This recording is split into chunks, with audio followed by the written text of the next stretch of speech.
It was almost midnight when the city lights outside the tall glass windows of the Winslow Tower flickered like tiny stars reflected on broken water.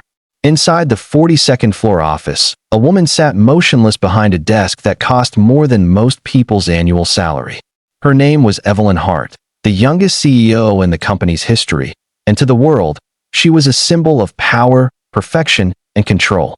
But tonight, behind those cold blue eyes and perfectly tied bun, was a storm of exhaustion and something she could never admit: loneliness. Evelyn had built her empire by being ruthless. Her employees whispered that she didn't have a heart, that she never smiled, and that anyone who made a mistake was finished. She didn't mind those stories. In fact, she fed them. It was easier to be feared than to be hurt. That's what she told herself every time she walked into the office in heels that echoed like thunder through the marble floor.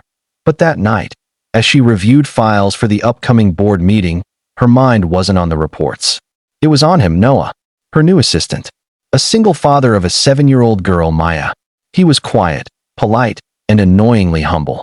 The kind of man who opened doors, said thank you too often, and smiled at people like he genuinely saw them. Evelyn didn't trust smiles, especially from men. Noah had been working with her for only a month, but in that short time, he'd done something no one else had ever dared. He treated her like a human being. Not a boss, not a threat, but a person. That made her uneasy. She had seen too many people pretend to care just to use her.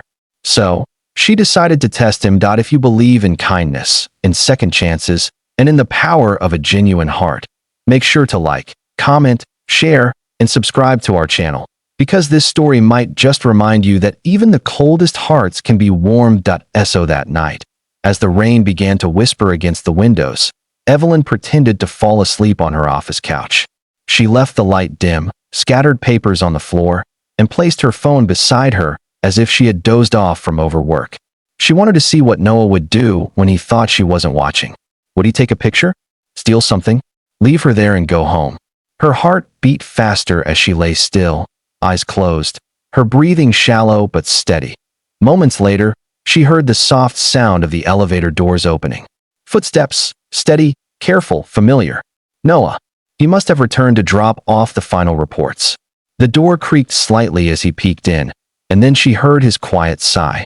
"Miss Hart," he whispered, his voice low, almost tender. There was no response, of course. She stayed still. Then she heard him walk closer. The rustle of his jacket. The faint sound of him picking up papers from the floor. He didn't touch her, or even call again. Instead, he quietly gathered the scattered documents, arranged them neatly on the desk, and covered her with his own jacket. Her heart skipped a beat. The jacket was warm, carrying a faint scent of detergent and something else, maybe home, maybe comfort.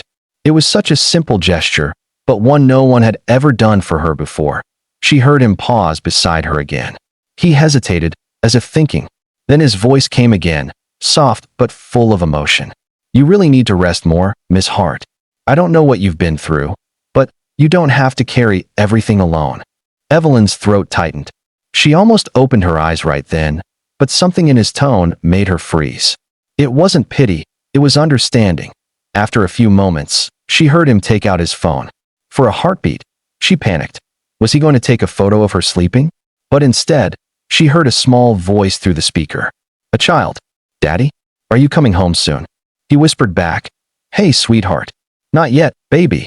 Miss Hart fell asleep at the office. "She works really hard, you know. I'll stay until she's safe to go home." Evelyn felt her breath catch. Why? Why would he stay for her? "Can you tell her I said goodnight when she wakes up?"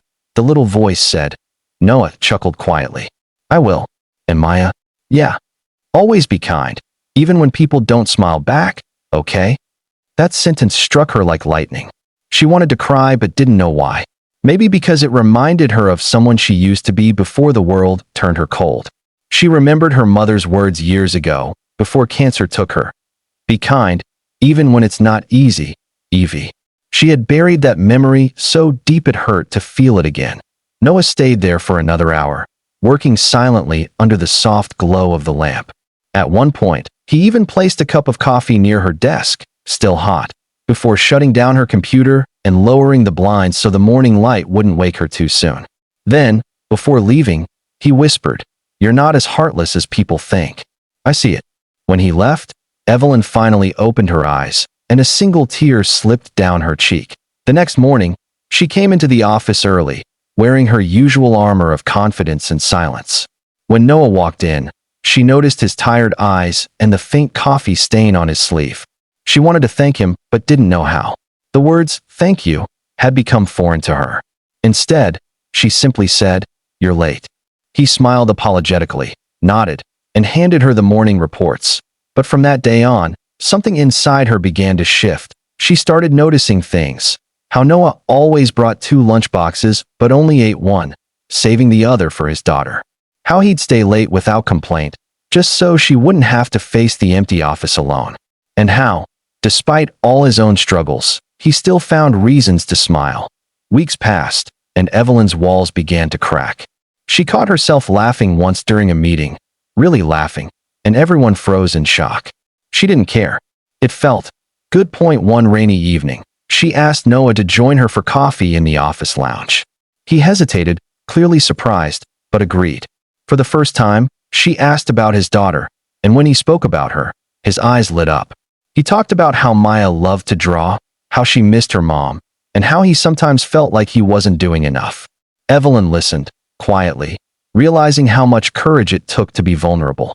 She found herself confessing things too, that she had lost her parents young, that she built her empire to protect herself, that success had become her only form of safety. For the first time in years, she let someone see the cracks in her armor. And then came the day that changed everything. Maya had been hospitalized with pneumonia. Noah rushed to the hospital, leaving everything behind. Evelyn didn't hear from him for days. The office felt empty without his calm presence, his small kindnesses. Then one night, unable to focus, she drove to the hospital herself. She didn't know what she was doing, only that she had to be there. When she walked into the pediatric ward, she saw Noah sitting by his daughter's bed, his hand holding hers.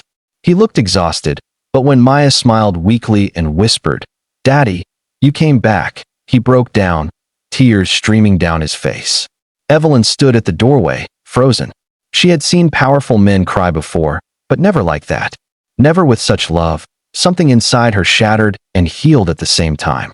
She quietly walked in, placed a teddy bear on the table, and whispered, "For Maya." Noah looked up, eyes wide, and she saw in them not surprise, but gratitude. No words were needed. Days later, Maya recovered. When Noah returned to work, Evelyn greeted him not as a boss, but as someone who understood. She thanked him, finally, for staying that night weeks ago. He smiled softly and said, "Sometimes the smallest kindness can change everything." That night, as Evelyn looked out at the city lights again, she realized her heart no longer felt heavy. The office didn't feel cold anymore. And maybe, just maybe, she wasn't alone. If this story touched your heart, even just a little, please like, share, and subscribe. Help spread kindness, because you never know who needs it tonight.